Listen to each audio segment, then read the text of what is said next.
You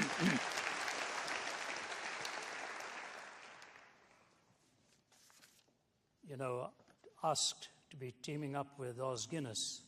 It's like asking me if I'd like to play doubles with Roger Federer as my partner. And the wonderful thing about having Roger Federer as your partner is if you win, you can always say, we won. And if you lose, you can say Roger was not having a very good day that day. I was having lunch with Oz yesterday, and after I got into my car, I had to chuckle that we both have a lot of snow on the roof. And with the global warming that's going on, even that is diminishing right now. But that's where our resemblance ends, and I feel sort of inversely capable of dealing with this subject. In fact, when I was told what the subject matter was and to team up with Oz, I said, you know, Oz can do this all by himself or get somebody else. But strangely, they did not give me the freedom to say no. So here I am. And I have to deal with this right now. I'm just warming up my vocal cords here because I've been traveling so much, and about a few weeks ago I completely lost my voice, totally. Could not whisper, could not even clear my throat. It's barely coming back now, and I hope within a few weeks it will be back to normal. But just to speak for a few moments at least gets it lubricated or warmed up a bit, so thank you for allowing me that privilege. In talking about this whole subject matter of freedom, I will approach it sort of linking it to what Oz has already said. The irony of the fact that so many universities have this as their motto, that if the truth shall set you free, you shall be free indeed. I know University of Texas is one of them. I think Johns Hopkins is another. I remember being at one of those universities and asking students if they knew what preceded that statement. And I didn't get a single person who answered that. Some even didn't know it had come from the scriptures. What it really says is, if you abide in my word, you are my disciples, then you shall know the truth, and the truth shall set you free. So it was really not truth hanging with its feet planted firmly in midair. It was the truth that had already been revealed propositionally, and on that basis, the incarnation and so on, as Pilate stood in front of Jesus and said, what is truth? And never waited for the answer. I want to give you a picture in the beginning here as I go to what I really want to address, and it is this. If you look at a nation like ours, every now and then you will hear some politician utter this statement: we are a nation of laws.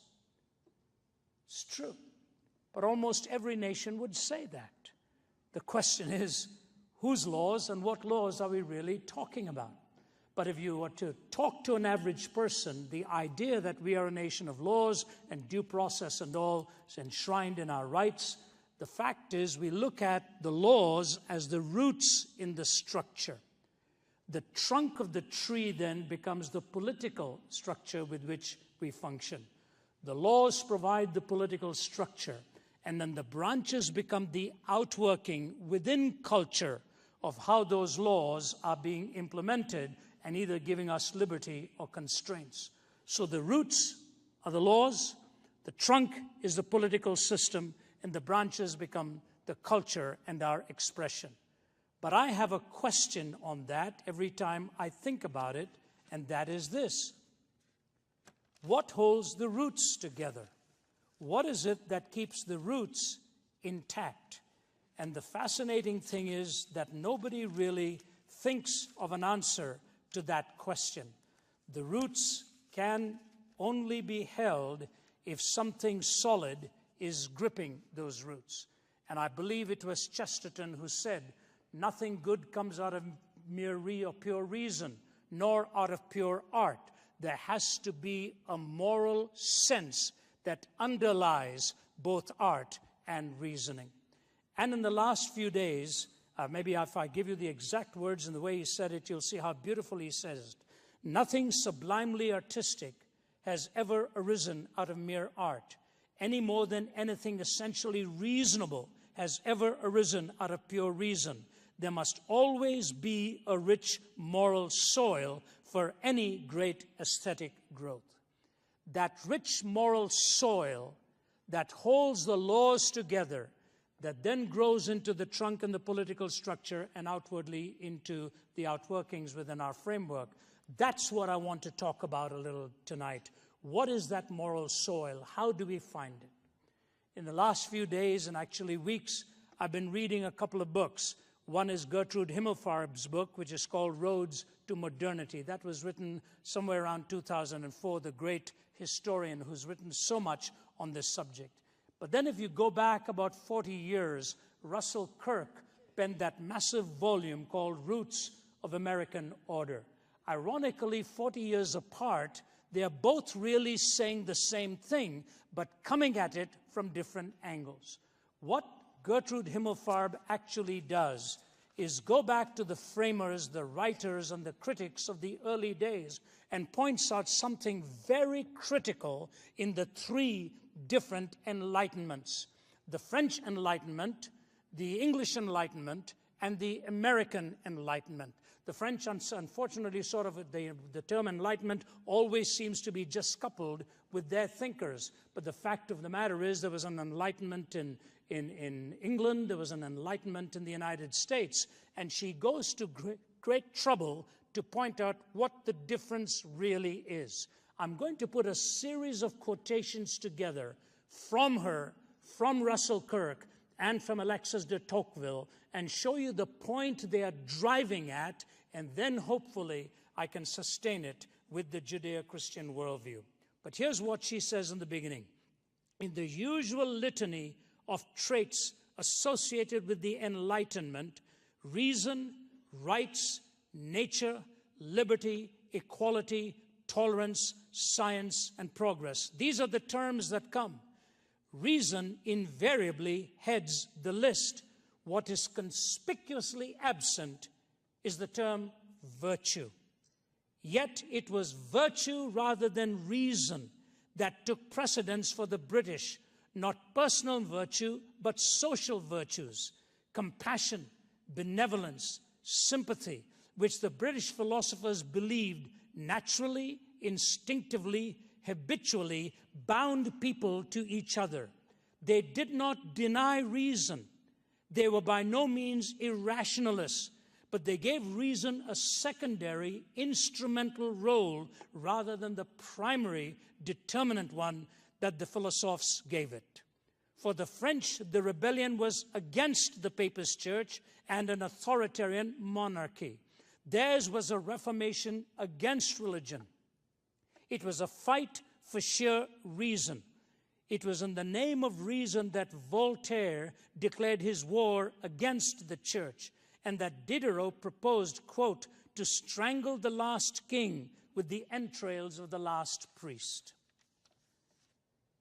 But then she goes on.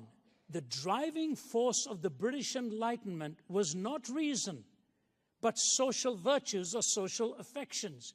In America, it was also different, and the driving force was political liberty. But both in England and in America, for both of them, religion was not seen as the enemy. Rather, religion was interwoven into the culture. This is a key point. For the French, the authoritarianism of the Papist Church and the sort of the bullying that came from their monarchic history and so on, both of them were thrown off. What was it? Dickens said something, splendor rode hard on the bony shoulders of squalor as they tightened the screws and tightened the screws and tightened the screws. When the lid was thrown open, both the church and the monarchy were just sort of tossed away from their thinking, and reason became supreme. The philosophers, that was key to them. But now she goes on to quote Tocqueville in the early years of America's founding. I think there's some brilliant comments he makes that I want to bring to your attention. Europeans exaggerate the influence of geography on the lasting powers of democratic institutions. Too much importance is attached to laws and too little to mores. Unquestionably, these are the three great influences which regulate and direct American democracy. But if they are to be classed in order, here's what Tocqueville is saying. I should say that the contribution of physical causes is less than that of the laws, and that of the laws less than mores. The importance of mores is a universal truth to which study and experience continuously bring us back. I find it occupies the central position now in my thoughts. All my ideas come back to it in the end. For the Americans, the ideas of Christianity and liberty are so completely mingled that it is almost impossible to get them to conceive of one without the other. It is not a question with Americans of sterile beliefs bequeathed by the past and vegetating. Rather, it is the living within them in the very depths of their soul. The irony is, this is a Frenchman, along with one other Frenchman, Professor Halevi, who wrote on the fact that for the American mind, religion was inextricably bound with their laws. And so when he's talking about mores, he's talking about exactly what Oz was talking about, the habits of the heart and the moral framework. But today, this loss of the absolute is so pronounced, and the ushering of relativism and the trumpeting of an anti-absolutist position is a given in our academy. So the overthrow of the past, the cultural revolution, what it is actually doing is breaking us away from shared meanings of the past. You must have shared meanings of the past. And the shared meanings of the past involved, as Tocqueville has reminded us, in this conjoining of freedom with religion. Listen to what he says further.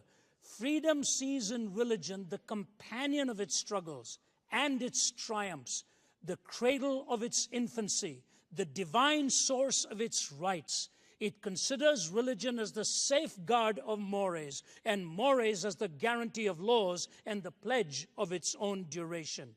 At the same time that the law permits the American people to do everything, religion prevents them from conceiving everything and forbids them to dare everything. Despotism can do without faith, but freedom cannot.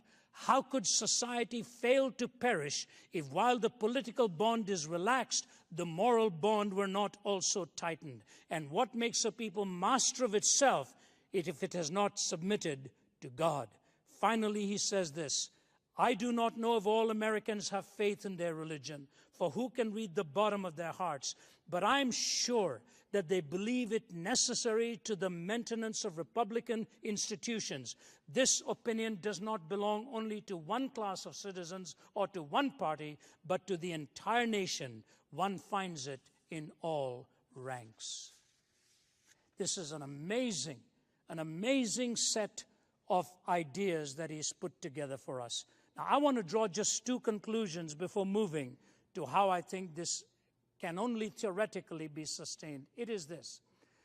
The two conclusions I draw is that if morality is at the heart of what you and I must believe, then truth and meaning become the result of that, and truth and meaning bring that into focus.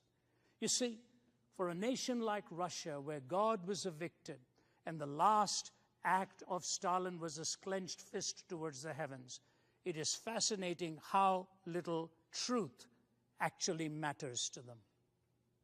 You may remember years ago in that tragic downing of the Korean airliner 007. I remember the very number of that flight because my wife herself had taken that same flight many times. And as that plane had supposedly strayed into other space that it wasn't supposed to be at, the Russians sent in their fighters and blew it out of midair. And all the Korean families waiting for their loved ones to come were waiting at the airport, stunned and shocked to find out that a nation like Russia, rather than commandeering the plane and bringing it down if they had suspicion, just blew it out of midair. I'll never forget the conversation between William Safire and Vladimir Posner of Pravda, what happened after that. And in this live discussion that's going on, Posner looks at Safire and says, Mr. Safire, you know very well what was going on there because their lights were not on. Safire says, that is not correct. The lights of the aircraft were ordered to be turned on, and they were on. Posner says, no, they were not. And finally, Sapphire says to him, just before the trigger was pulled, did you not have one of your pilots commenting that the lights were on?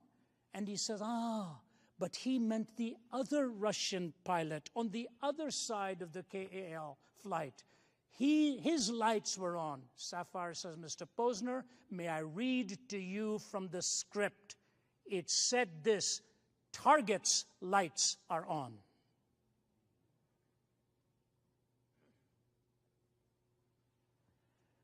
Vladimir Posner was a reporter for Pravda, which means truth. The two leading newspapers is Vestia, which means news, and Pravda, which means truth. Many Russian friends have said to me, there's no Izvestia in Pravda, and there's no Pravda in Izvestia. There's no news in the truth, and there's no truth in the news.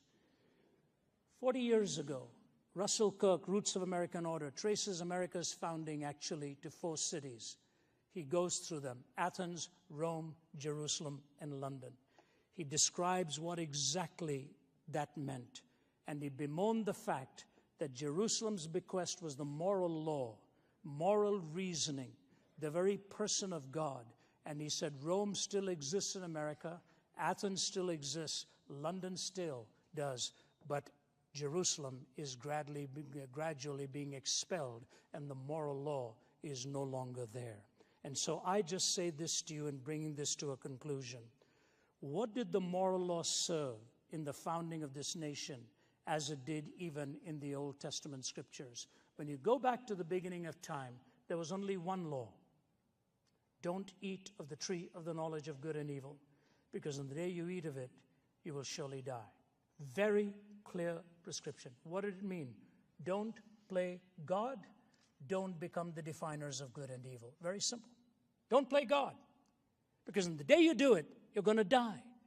Satan twisted the whole thing and said, look, the reason he's told you not to do this is because when you eat of it, you will be as God, knowing good and evil. That's exactly what's happened in our nation today. Every one of us is playing God and denying that a transcendent, moral, infinite, uncaused being actually exists. We have deified ourselves in the process.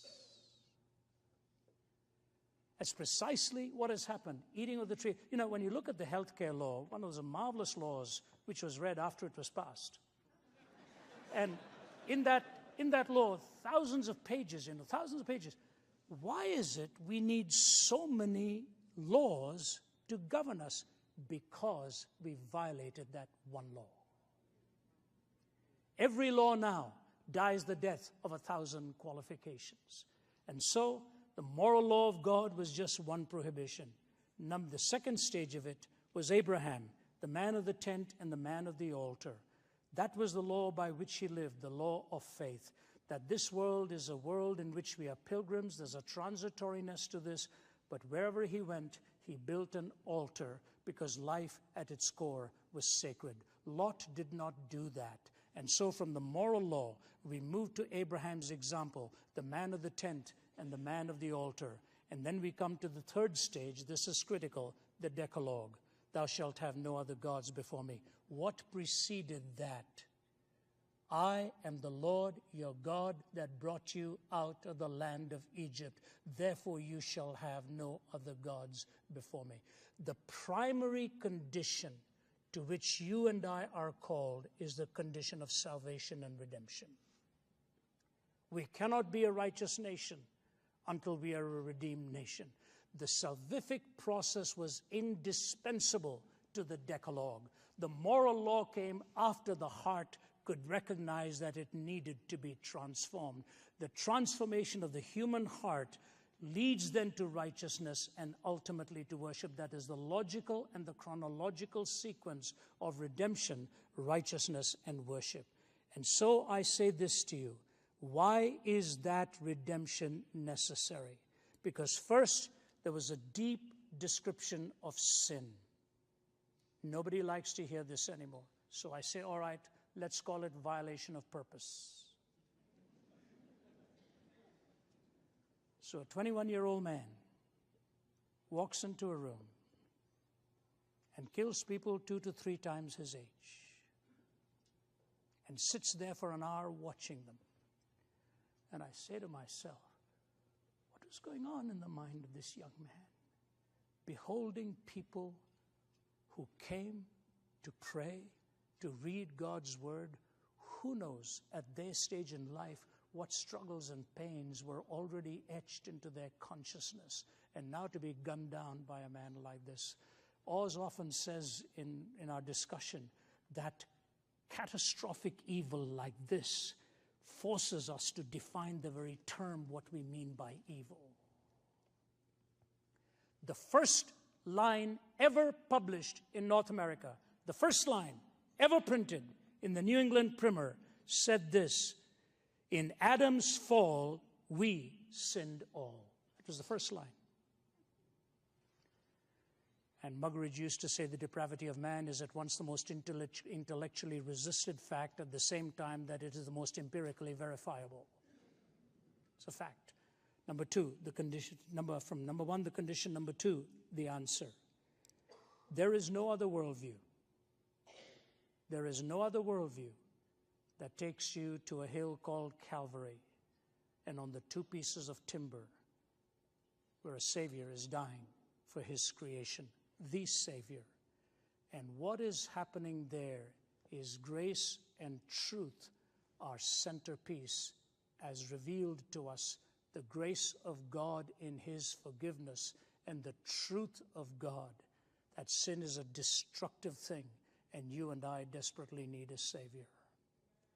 Ladies and gentlemen, here's what I want to say to you. Watch discourse today. And we face this. Some of the hostile letters we get and the angry letters. Sometimes I put them down on my desk and I say, who is this person? Why is there so much hate in this heart? Where is the grace? Where is the courtesy? Where is the kindness? Grace has gone. It is ironic that in the early 1800s, Alexander Dumas and Victor Hugo were penning 2 books. Dumas wrote the book on the Count of Monte Cristo and Victor Hugo on Les Miserables. And the entire narrative in Les Mis, and Hugo was unpopular for that book in the beginning because he had a bishop playing the part of extending grace to a criminal. The story of grace, the story of courtesy. Why can't we disagree today without being so disagreeable? Why do we have to mount such bitterness, such language that cuts people down? Why can't we sit down across tables and talk it? To me, the cross not only gives me the story of grace, but it asks me to extend grace even to people who disagree. And lastly is the centerpiece of all of this, life beyond the grave. You know, John Locke, with all of his skepticism, when Locke was penning down what are the 5 most guiding things in his life, he began with the need for being healthy. And he went on to talk of law and so on. But the final climactic thought in John Locke's writing was this: he believed in an afterlife. He said, otherwise this life doesn't make any sense for me. And so you take the gospel story, you take the place of the law, and you put this all together and say true freedom cannot exist unless it is rooted in morality. Morality cannot exist unless it is based on transcendent truth. And the transcendent truth of the Judeo-Christian worldview, even Gertrude Himmelfarb mentions that, as does Russell Kirk, gives a whole chapter on the beauty and the glories of the Christian message. I close with one simple illustration, and that is this. Just this week, the founder of Freedom from Religion Foundation, Anne Nicole Gaylor, passed away at the age of 88. And, you know, she did what she wanted to do. And there's a list of all of her accomplishments, some of them quite astounding. And she asked her daughter not to have a memorial service of any kind, and also that she had no hope in the future life. She quoted Bertrand Russell, "My body is going to rot once I'm done away with." But then she added this qualifier: that's what makes life precious. Wow. Not true. Not true. Her life proved that all life was not precious to her. What she really meant was time was precious, or her life was precious. Unless we recognize the intrinsic worth of every life, we cannot make the statement that life is actually precious. Life is precious because it is the gift of God, and life does not end with these 70 years. Augustine lay dying in his 70s. People were coming to his bedside to have him pray for them. 2 great books by Augustine, Confessions and The City of God. He brought his own soul for cleansing, and the city of God that he looked forward to, whose builder was God himself. If we look to an eternal city, and if we want to build our cities with truth, liberty, and righteousness, we will need the transcendent perspective of what the law can do and what the law cannot do. What the heart needs desperately is regeneration, and the hope beyond the grave ultimately brings complete justice as well. Liberty is a precious gift because life is precious, given to us by God himself. Those are my thoughts for you tonight. Thank you.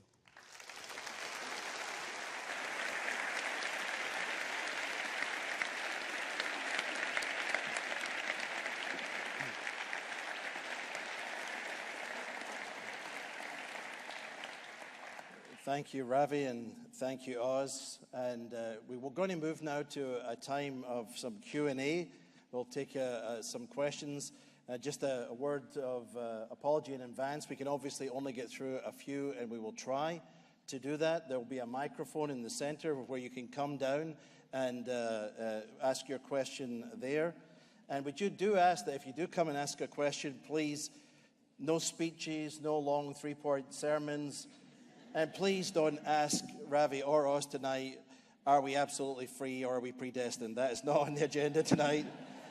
Although I did say to Oz at the beginning, the two of you have been traveling the world so long, I know you've got this figured out, and everybody would like to know, but we won't go there tonight.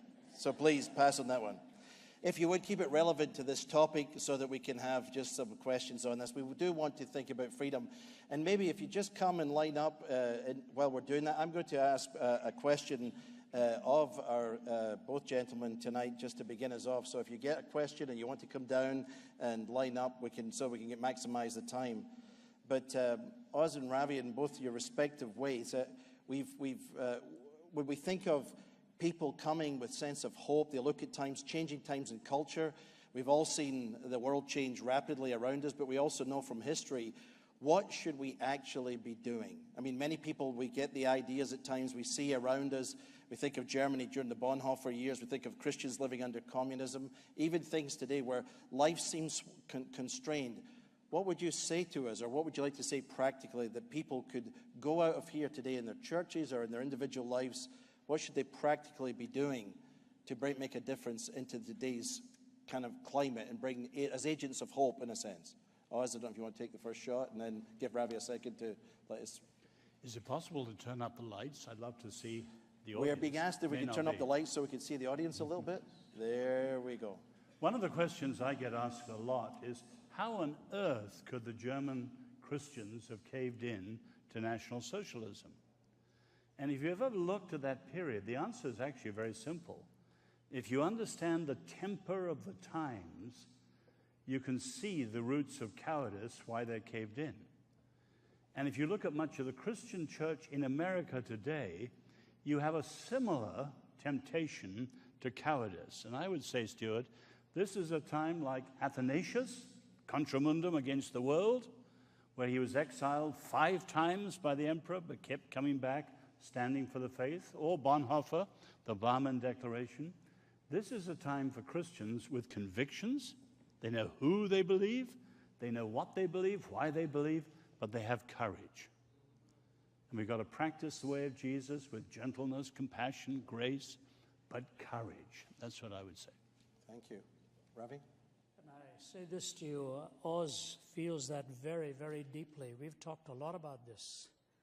And he keeps coming back to this. It's really, this is the Bonhoeffer moment for the church. It's the moment where our sacred beliefs are being threatened in so many different ways. I think he's absolutely right. We have to have the courage and the courtesy to engage. I would say, just to push that a little further, in our families and in our homes, it is vitally important we engage our children on issues like this, because they just are at a loss. They don't know how to deal with this. And that's just not the young ones, even our children who are in universities. They just don't know how to engage the opposition or engage the intelligentsia of their time. What do we say? How do we respond? I had a student from the University of Toronto who was in his PhD program who phoned me one day, and he said the professor began his course by saying, "My goal in this course is to knock God out of you. Because I'm laying it before you. It's to knock God out of you. If you don't like listening to this, you don't have to attend, and I will be glad to sort of give you a passing grade or give you some other assignment, but I really think so seriously about what I want to talk about here that this is precisely the goal that I have in mind." The student phones me and he says, "What am I going to do with this?" I thought, really? I mean, I lived in Toronto for many years. My wife's from there. My wife's Canadian. And I thought, my goodness, in a city like that, a historic university like that, that's the goal. How do we raise our children? How do we talk to them? How do we engage them to show them what the challenges are, how to graciously counter this? And it's not always just giving answers, it's asking questions as well. And we as a team go into some of the most hostile settings there are. And I find it very ironic. At the oldest Islamic university, I think, in Malaysia, where there were mullahs and all seated, it was a very, very fearsome environment in which for me to speak about the defense of the Christian faith. They were kinder and more courteous in giving me a hearing there. Sometimes in the West, that is not always being accorded. I'm just shocked at the changing ways in which people are responding. And now even just recently in Romania, speaking to members of the Senate, and just about 2 weeks ago when I was there, he said, "This is the first time God has been mentioned in these chambers. This is the first time prayer has been prayed in these chambers." Many political leaders came up and spoke and said, "We want you guys to come back. We want you to come back and minister to us." Those who evicted God find out the cost of what it meant for their cultures. We've had the presence and the freedom of this, and now we are evicting him, and we are not thinking of the consequences of what all of this means. So standing on the shoulders of what Oz is saying here, courage for this hour, and I'll say carry it into your families to teach them what the Christian faith is all about, why it is coherent, and how to answer the questions that they're being challenged with. Thank you, Ravi. All right, young man, it looks like you're the first person at the microphone. Please go ahead. First, thank you both for blessing us this evening and coming and speaking with us. Thank you for coming tonight and blessing us with your words and wisdom that you have for us. And looking out onto this crowd of young people, I would like for you to give us some type of idea, if you were my age or younger, in our shoes, how would you take the information that we received tonight and take it to our smaller communities and make impacts there? Like for me, I come from a place called Murfreesboro, about 22,000, 25,000 college kids in a very small area. And so how do we take the idea of freedom and what is freedom and change maybe the mentality they have or try to share that with them? I just want to know what Oz or Ravi would do if you were my age and had this information. Thank you.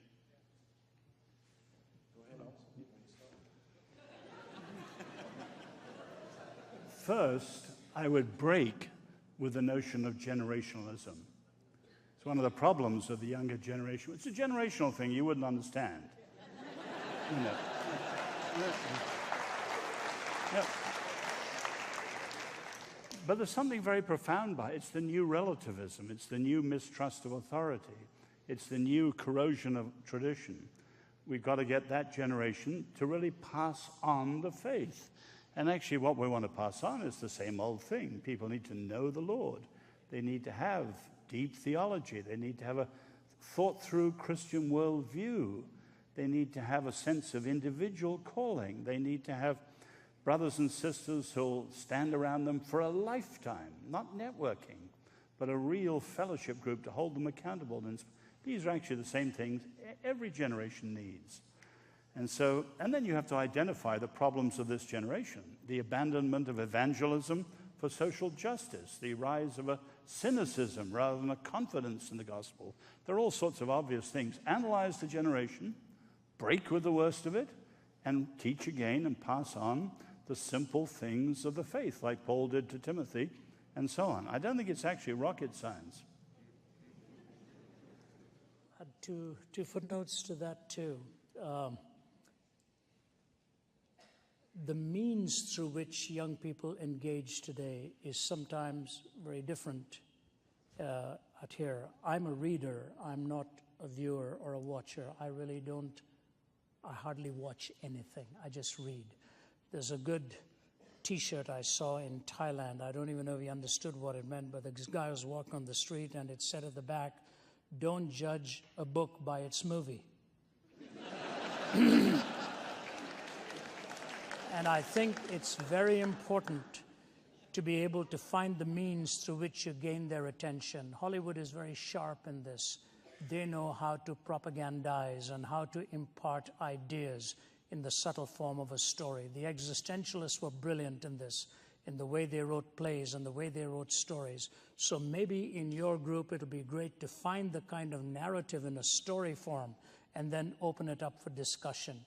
It will get much more anchored within their own thinking. I think for the young who prefer to go through the eye gate, that would certainly be one way in which you can have that impartation to them. The second thing I would say is in dealing with the young is the more you ask questions, the more you open them up within their own assumptions. And it is the assumptions oftentimes that are flawed. And I think those assumptions are the ones that you can interact on, but it has to be one drop at a time. It doesn't really come wholesale. I know as a family man that it is easier for me to talk. It was easier for me to talk to my son while we were watching a baseball game, when everything we talked about seemed incidental to what was going on out there, and it was easier for him to absorb that than in a purely didactic setting, saying, "Now I want you to listen to me. Here's what I want to say about such and such."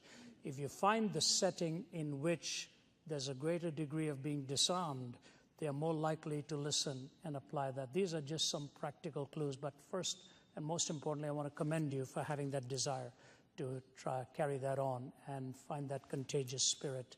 That is what we have for the hope of the future.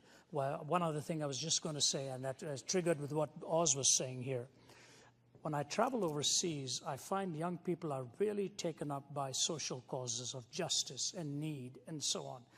And when you take them into those settings to see the world of need, then point out that oftentimes the exploitation of those people at the hands of very corrupt hearts. So the heart has to change somewhere along the way. That's what Matthew Paris said in his own article, that all of these NGOs, Matthew Paris is an atheist. He says, and I'm challenging my own assumptions, he says the change of heart seems to be indispensable if benevolence and charity is going to make a difference in people's lives. Take them into practical settings, appeal to that sense which they already have, justice, mercy, compassion, and show how the change of heart is needed. These are just some practical ways in which you can work it into their thinking. I think, do you have a comeback? Oh, we're on a roll here. Okay. Yeah.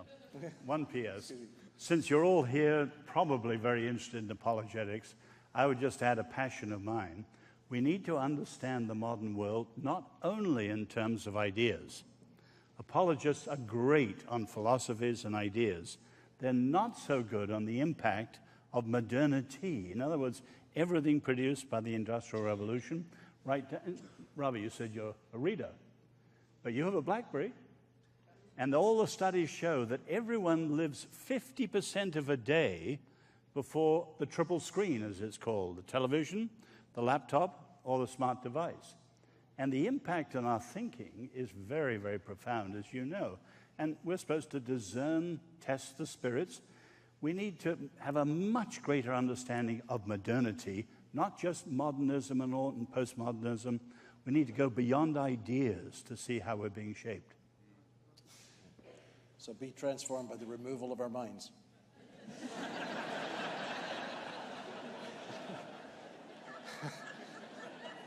He's not sure on that one. That's okay. Go ahead, young man. Gentlemen, as our culture feels the tension between desire for freedom and desire for security, how can we best articulate the need for freedom of conscience? That is currently the burning issue. If you just think in 20 years, the Religious Freedom Restoration Act in the early 90s passed with only 3 people in the Senate and the House, hundreds of people, only 3 dissenters, universal approval. Now, a total fracturing of the understanding of religious freedom and freedom of conscience. Why? Because of the LGBT revolution and the way they're playing what they call a zero-sum game, so that anything that contradicts their freedom should be overruled. The tragedy with that is these are former liberals who are now highly illiberal, because if one human right, the new fashionable one, overrides the accepted traditional understanding of a deep human right, conscience and religious freedom, what you're saying is that rights are only a matter of power. And you're in a kind of Nietzschean power game that is destructive of all human rights. And it's just another example how many of our secularist friends can no longer give a foundation for human dignity. And now increasingly they can't give a foundation for freedom. And many of their ways of stressing it are undermining freedom. So it's not a matter of defending ourselves. We want to defend a right that is precious for all human beings. And if you go back to the history of religious freedom, the first mention was by a Christian, Tertullian, who argues that worship of God must be uncoerced and free.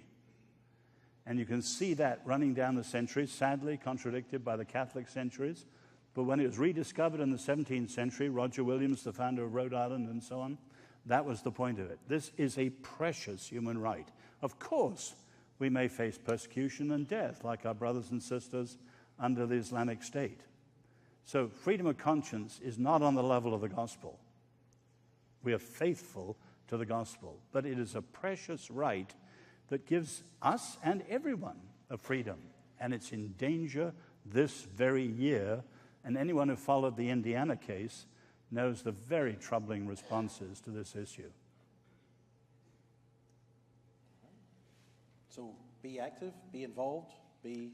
Well, we've all got our limited areas, but wherever you are, understand the issue and be a persuader in public in the circles that you move.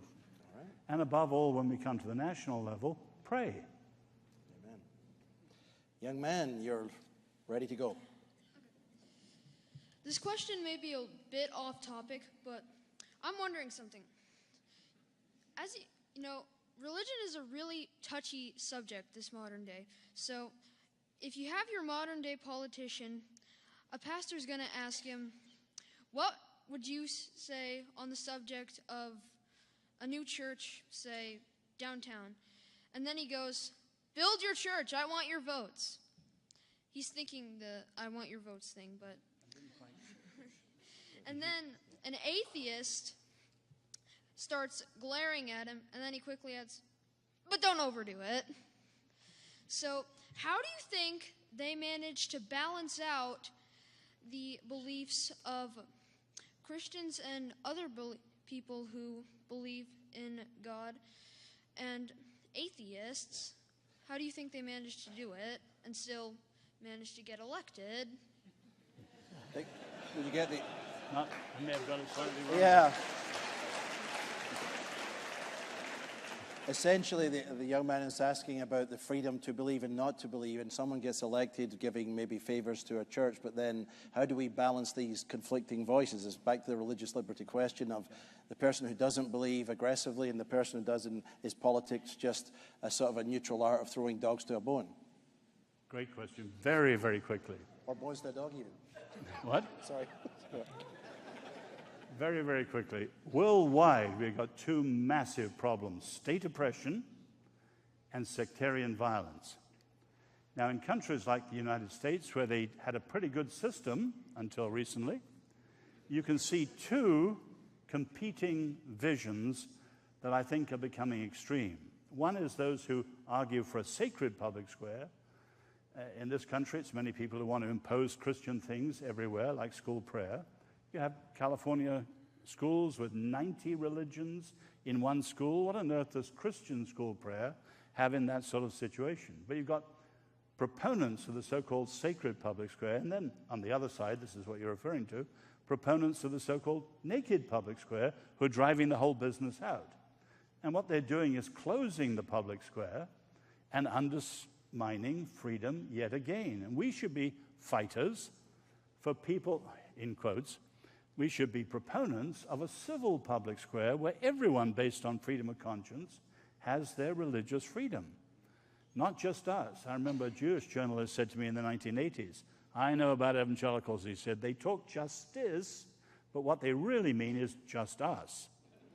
And we've got to be seen to be fighting for the common good, everyone's freedom to enter the public square. And that's a huge issue. That's a tiny, brief answer. Which is the very thing we're battling with in the country at the present, right? The idea of what is the common good and can we find a shared future together.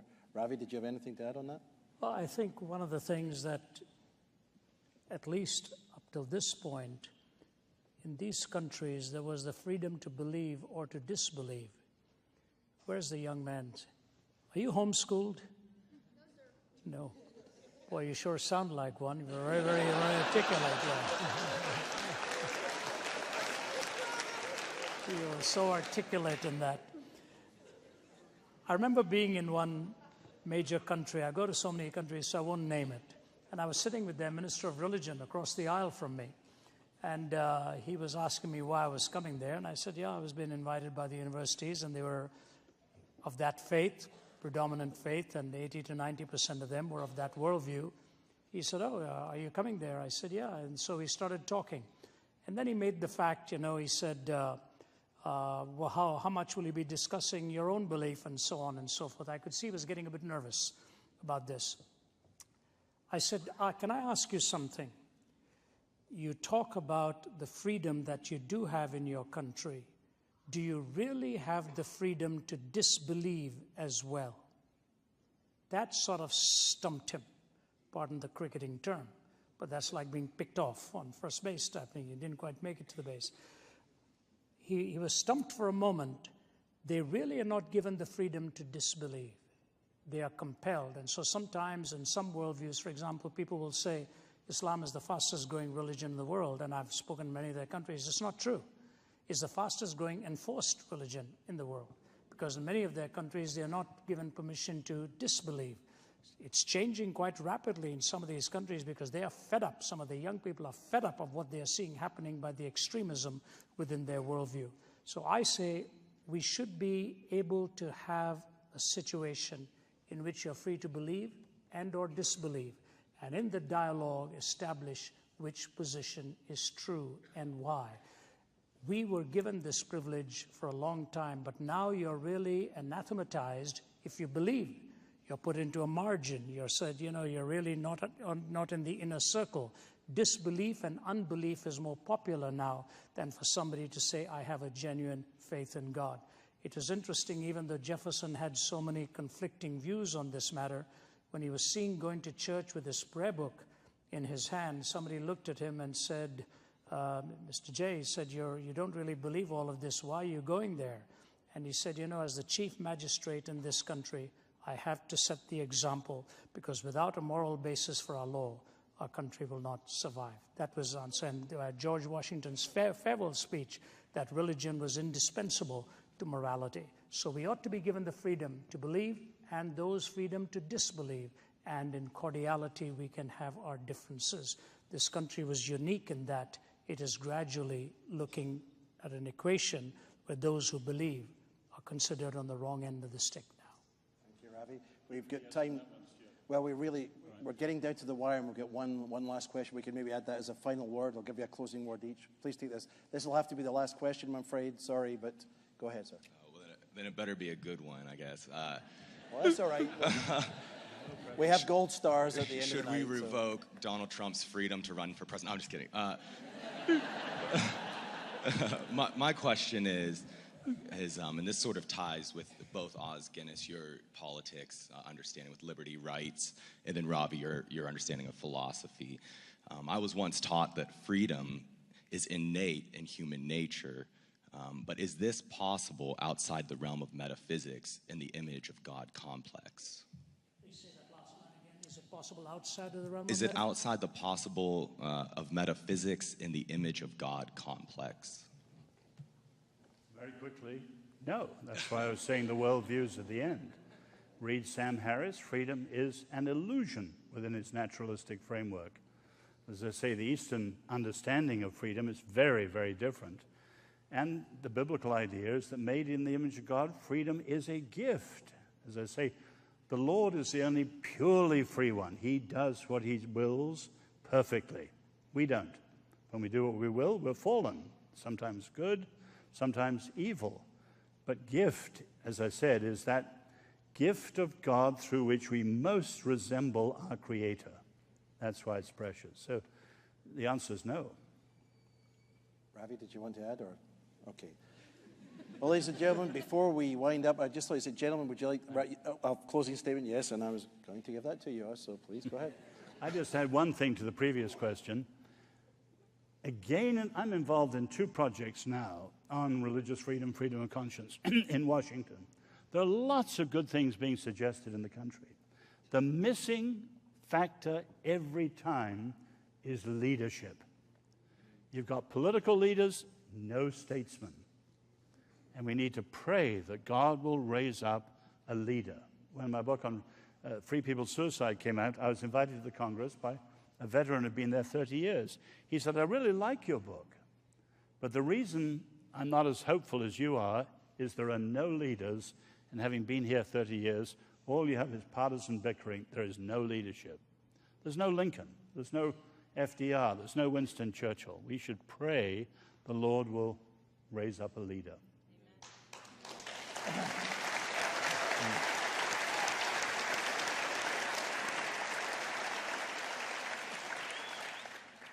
I think, to my way of thinking, this tragedy is so far global right now, even in the world. You know, Oz, you and I travel so much. And I remember being in Amman, Jordan, and I had just come from Damascus, Syria. Some of you may have heard me tell this story. My colleagues have. It was about 4 or 5 years ago. I was every time I arrived in Damascus, they would invite me to the chief of intelligence's office. He'd be flanked by all the generals, and for what it was worth, they'd have some baklava in the front to give you the sweet. It was a very intimidating situation. Nobody ate. We were always just being questioned. And he would look at me always and then say, Mr. Zacharias, he said, thank you for coming here. Don't get involved in the politics of the region. And he'd give me a very stern look. And I said to him, you know me, sir? I don't.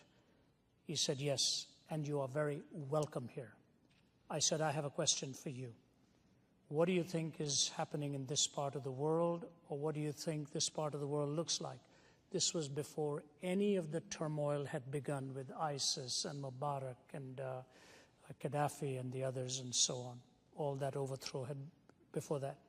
He looked at me and he said, I give this part of the world no more than 5 years and the whole place is going to blow up.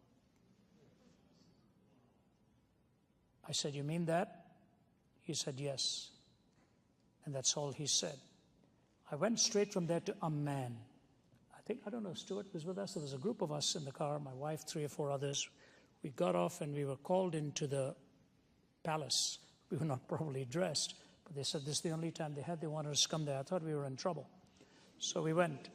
And Prince Raad, who was the cousin to King Hussein of Jordan and the last heir to the throne in Iraq in the royal family, he was entertaining us. And I looked at him and I said, Your Excellency, what is the greatest need in our world today? I was just trying to make conversation, actually.